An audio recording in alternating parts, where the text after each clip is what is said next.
अगर लता मंगेशकर और मुकेश की आवाज़ें ना होती तो पता नहीं सिनेमा कैसा होता। ये बात सालों पहले राज कपूर ने कही थी और उन्होंने ये बात यूं ही नहीं कही थी। राज कपूर हमेशा अपनी फिल्मों में लता मंगेशकर से गवाना पसंद करते थे। भले ही राज कपूर की पहली फिल्म आग में लता मंगेशकर ने ना गाया हो, लेकिन आग के बाद लता मंगेशकर राज कपूर की फिल्मों का एक अभिन्न हिस्सा बन गई थी। आग का संगीत राम गांगुली ने कंपोज किया था।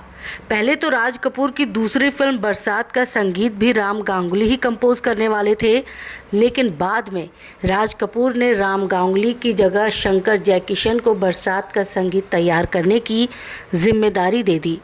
शंकर जयकिशन ने लता जी से बरसात के 10 गीत गवाए और सभी गीत सुपरहिट रहे।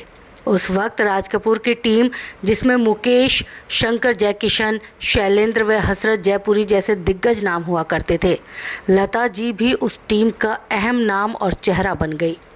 ये संगीतकार अनिल बिस्वास थे, जिन्होंने राज कपूर से लता मंगेशकर के नाम पर चर्चा की थी।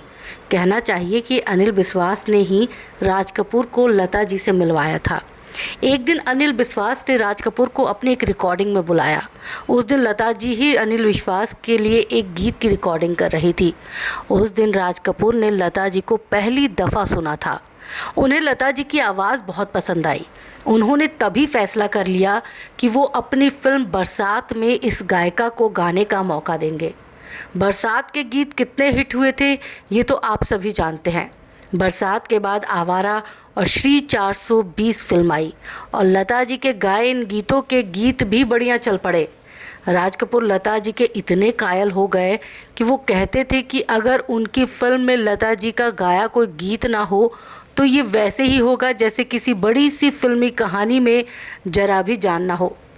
राज कपूर ने जब पहली दफ़ा सत्यम शिवम सुंदरम फिल्म की कहानी पर काम शुरू किया था, तब उनके जहन में लता जी से एक्टिंग कराने का विचार आया था। हालांकि लता जी ने मना कर दिया। उस वक्त सत्यम शिवम सुंदरम की जो कहानी राज कपूर ने सोची थी वो उस कहानी से बिल्कुल अलग थी, जिसमें जीनत अमान ने काम किया था। सत्यम शिवम सुंदरम ही वो पहली फिल्म भी थी जिसकी वजह से लता जी और राज कपूर जी के संबंधों में खटास आ गई थी। हुआ यूं कि राज कपूर ने लता मंगेशकर जी से वादा किया था कि वो इस फिल्म का संगीत उनके भाई हृदयनाथ मंगेशकर से कंपोज कराएंगे। उन्हीं दिनों जब लता मंगेशकर जी एक संगीत टूर पर अमेरिका में थी तो उन्हें पता चला कि राज कपूर ने सत्यम शिवम सुंदरम के लिए उनके भाई को हटाकर लक्ष्मीकांत प्यारेलाल को साइन कर लिया है। लता जी को ये बात बिल्कुल भी अच्छी नहीं लगी। हालांकि उस वक्त राज कपूर से उनकी नाराज़गी बहुत ज़्यादा दिनों तक ना रह सकी। दोनों कुछ ही दिनों बाद फिर से एक अच्छे दोस्त बन गए और मिलने लगे। लता जी से राज कपूर को बड़ा लगाव था। राज कपूर लता मंगेशकर की बहुत इज्जत करते थे। राज कपूर जब तक जिंदा रहे लता जी ने उनकी हर फिल्म के लिए गायकी की, सिवाय मेरा नाम जोकर फिल्म को छोड़कर। लता जी को मेरा नाम जोकर में भी गाने के लिए साइन किया गया था, लेकिन एक उस फिल्म के गाने की रिकॉर्डिंग के दौरान राज कपूर और लता जी का झगड़ा हो गया। लता जी गाने के बोलों से संतुष्ट नहीं थी, उन्हें वो गाना वल्गर लग रहा था, जबकि राज कपूर के मुताबिक गाना एकदम सही था और उसमें कुछ भी वल्गर नहीं था।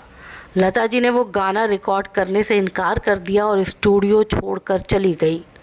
एक इंटरव्यू में खुद लता जी ने कहा कि संगम फिल्म के बुढ़ा मिल गया गीत से भी वो संतुष्ट नहीं थी, लेकिन राज कपूर के कहने पर उन्होंने ना चाहते हुए भी वो गाना रिकॉर्ड कर दिया था, मगर वो दोबारा ऐसा नहीं करना चाहती थी। इसलिए उस दिन मेरा नाम गाने की रिकॉर्डिंग छोड़कर वो चली गई। फिर कई दिनों तक राज जी और लता मंगेशकर जी के बीच में कोई बात नहीं हुई।